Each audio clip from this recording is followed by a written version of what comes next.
Iran Israel की जंग खत्म होने के बाद भी ईरान दुनिया में अपनी ताकत बढ़ाने में लगा है।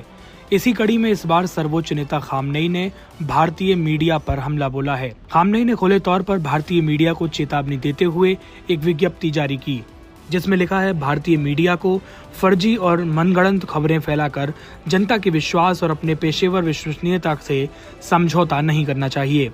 हाल के दिनों में ये देखा गया कि कुछ प्रसिद्ध मीडिया संस्थानों सहित कुछ भारतीय समाचार माध्यमों ने ईरान और उसके महान नेतृत्व का अनादर करते हुए निराधार रिपोर्ट प्रकाशित की।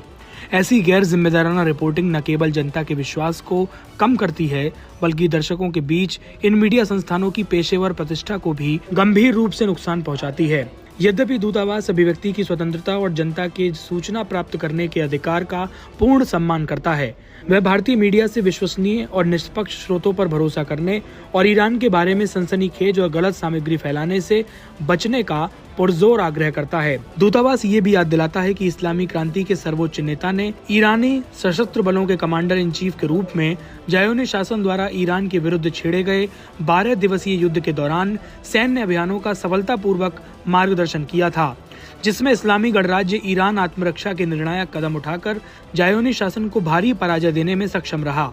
दूतावास को उम्मीद है कि भारतीय मीडिया पत्रकारिता की अखंडता को बनाए रखेगा, बाहरी प्रचार प्रयासों में भाग लेने से बचेगा तथा दो महान सभ्यतागत राज्यों के लोगों के बीच मैत्री और आपसी सम्मान के ऐतिहासिक संबंधों को मजबूत करने में योगदान देगा। आपको बता दें कि अमेरिकी राष्ट्रपति डोनाल्ड ट्रंप ने भी ईरान के सुप्रीम लीडर अयातुल्लाह खामनेई को जुबान संभालकर बोलने की चेतावनी दी थी। ट्रंप ने कहा था कि ईरान के सुप्रीम लीडर कहे जाने वाले सुप्रीम नहीं रह गए हैं, उनके पास अमेरिका और यूरोप के लिए बकवास बातें हैं।